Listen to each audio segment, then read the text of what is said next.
الحمدللہ وکفا وسلام علی عباده الذین صفا۔ حدیث نبوی۔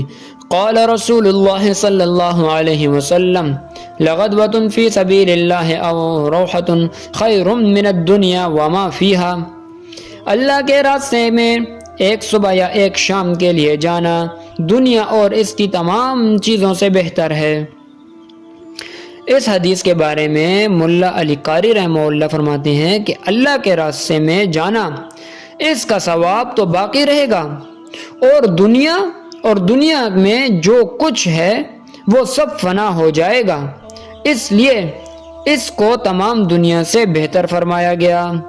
ابن حجر رحمہ اللہ نے اس حدیث کا مطلب یوں بیان کیا ہے کہ اگر ایک شخص کو پوری دنیا حاصل ہو جائے اور وہ اس دنیا کو اللہ تعالیٰ کی اطاعت میں بھی خرچ کر دے، تب بھی اس سے بدرجہ بہتر یہ ہوگا کہ وہ اللہ کے راستے میں ایک صبح یا ایک شام لگا دے۔ اس مطلب کی تائید میں ایک اور دوسری روایت پیش کی ہے جو آپ صلی اللہ علیہ وسلم نے حضرت عبداللہ ابن رواحہ کو فرمائی تھی۔ رسول اللہ صلی اللہ علیہ وآلہ وسلم نے ایک لشکر روانہ کیا، اس میں عبداللہ ابن رواح بھی شامل تھے رضی اللہ تعالی عنہ۔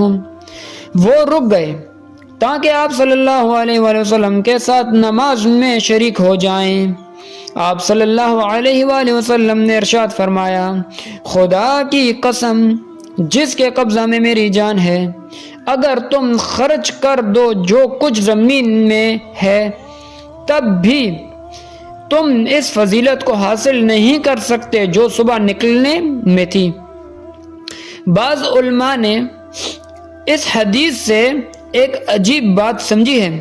وہ فرماتے ہیں کہ حدیث میں لغدوۃ اور روحۃ تنوین کے ساتھ ہے جو تنکیر کے لیے آتی ہے، تو معلوم ہوا کہ صبح و شام پورا نہ ہو بلکہ اس کا ایک حصہ بھی نکل جائے، وہ بھی اس حدیث کی فضیلت میں داخل ہوگا، اور یہ نکلنا بھی دنیا و ما فیہا سے بہتر ہوگا۔